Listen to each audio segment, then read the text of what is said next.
Half week, A.J. Brown is likely to become a Patriot once June 1st rolls around. Adam Schefter breaking that news first thing this morning, adding that the Eagles remain to trading their superstar, while the Patriots are very much open to acquiring him. Conversations are ongoing, and Schefter says a trade to New England is now considered likely. You know what that means? NFL insider Dan Graziano here to expound upon that news. The rumors right now, but it looks like it's going to turn into reality. Dan, what more can you tell us on A.J. Brown's future? Yeah, it certainly gets past rumor once Adam Schefter has it, right? So I think when we look ahead to, this has been a conversation that's been going on throughout the offseason. The Eagles have engaged with multiple teams, but the Patriots always felt like the most likely. Why does it have to wait till after June 1st? Trading A.J. Brown will cost the Eagles about $40 or so million in dead money on their salary cap. If they wait till after June 1st, they can split that cap hit up over the next 2 seasons. Becomes a lot easier to manage this year's salary cap. So that's why it's likely to happen then. They're not worried, the Eagles, about getting 2026 draft picks. They're fine with getting 2027 draft picks if that's what it means for an A.J. Brown trade. But yes, it sounds like what has been sort of out there in the air and rumored for a very long time is closer than ever to happen. The defending AFC champs bolstering Drake May's artillery room in the offseason when and if that goes down post-June 1. As for trades that have already happened, how does this Dexter Lawrence trade now impact the Giants in round 1 of the draft on Thursday, Graz? Well, the Giants now have picks 5 and 10, so they pretty much can do almost anything they want at the top of the draft, whether that's move up for a player they like, move back and amass more picks. So I think, you're looking at the Giants at 5. There's been a lot of speculation about the defensive cornerstone types like a Caleb Downs or a Sonny Styles at that pick.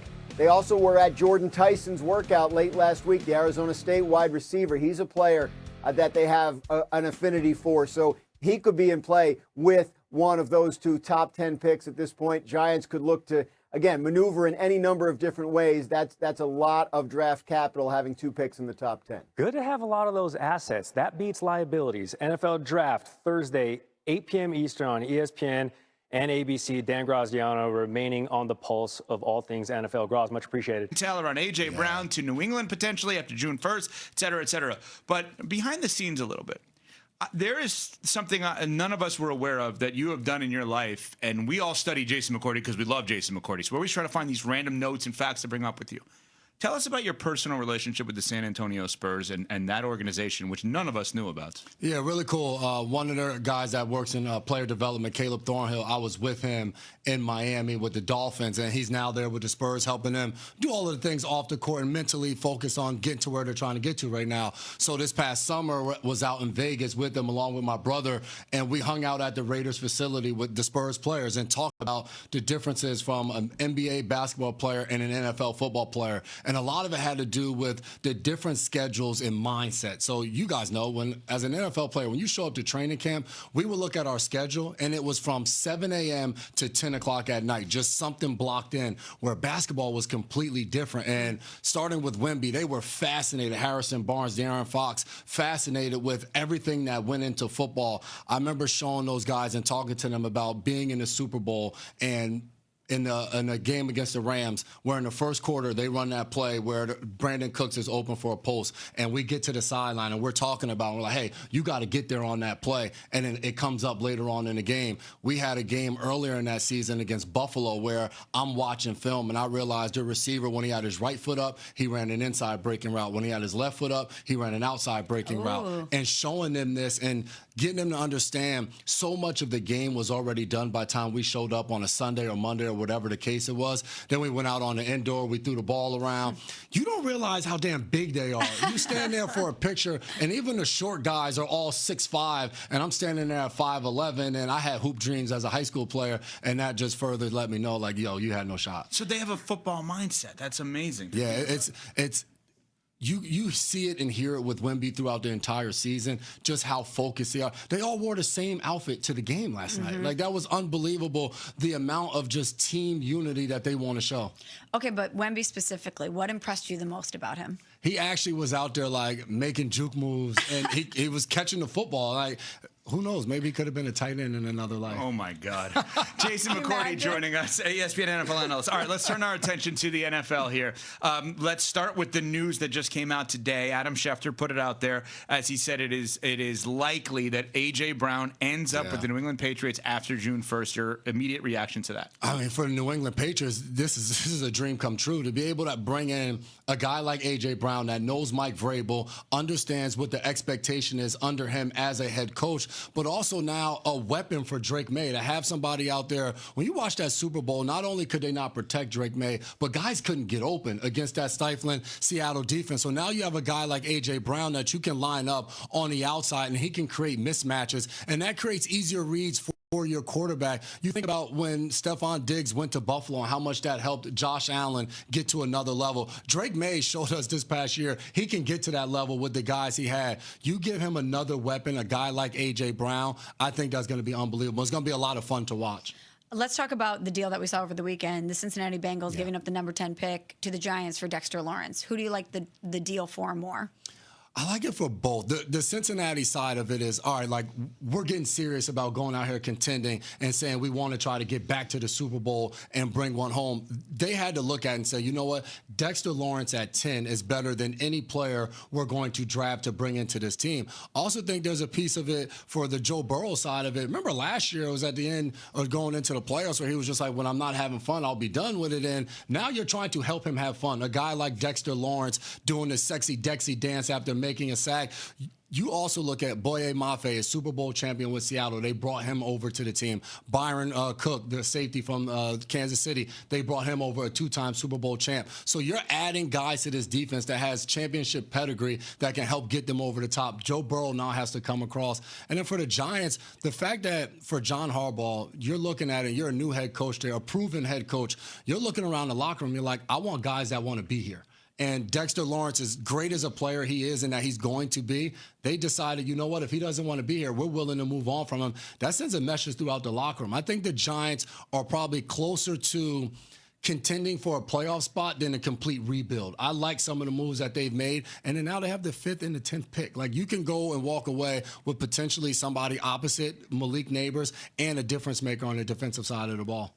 What would you do if you're them? Because we've been having the discussion about the number 10 pick specifically with the Giants, and is that the right spot for another receiver? And you mentioned Malik Neighbors. Obviously, he's not coming back right away. He tore his ACL late October, so it's going to be some time. What's the home run package that we're talking about on Friday with the Giants at 5 and 10? Who do they need to land? It's going to be so interesting because what happens 3 at 4 before they get up at 5. So, like, does Jeremiah Love go number 3 to the Arizona Cardinals? If that happens, now what's the situation with Arvell Reese? Is he still available for them at number 5? Let's say the Tennessee Titans go Carnell Tate or something to that nature. Now you may have a guy like Arvell Reese fall to them at 5, and then at number 10, who's still available? I would love for them to get that wide receiver, but say Carnell Tate goes early and now Jordan Tyson is gone. I don't know if they're going to go with a receiver at number 10. Maybe it's 2 defensive players, and maybe Caleb Downs is still the guy there on the board. So for me, I would love for them to get a pass catcher, but it just depends upon how the board shakes out. If a guy like Arvell Reese is still there at 5, I'll go for him. I don't think it's crazy to say Jordan Tyson high up there at number 5, potentially, if he's still available. We're talking with Wemby's mentor, Jason McCourty, ESPN NFL analyst. Jason, the intel comes out with Shefty this morning, his ESPN.com article, that Arizona could actually consider taking a running back at 3. I read that. I want to take the name out because I don't want to make this about Love. Because everyone says A-plus player, A-plus person. He doesn't play, in my opinion, an A-plus position. Absolutely. Can you justify, if you're Arizona, taking a running back at 3? Yes. My thought is, to your point, you take the name out of it.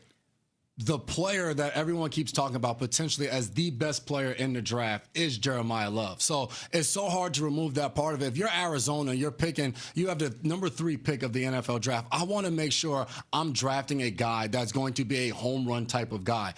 I don't want to just draft a guy at number 3 because he plays a premium position like an edge rusher if he's not going to become the type of edge rusher that's going to impact the game. If I'm going to draft a guy at edge and he's going to become a third down rotational player, I don't want that for the number 3 pick. If I truly believe Jeremiah Love, once surrounded, is going to be one of the best players in the NFL in his time, then go ahead and draft him at number 3. I think it also may speak to just you look at the blue chip players in the first round. If you're Arizona and you don't see a ton of them and you're for sure and you believe that Jeremiah Love is, you do that. Also think they're trying to probably trade out. If somebody else wants to come up, depending upon what the Jets do at number 2, say they go David Bailey and someone's in love with Arvell Reese, or they go Reese and someone's in love with David Bailey, now you can trade back and get more picks.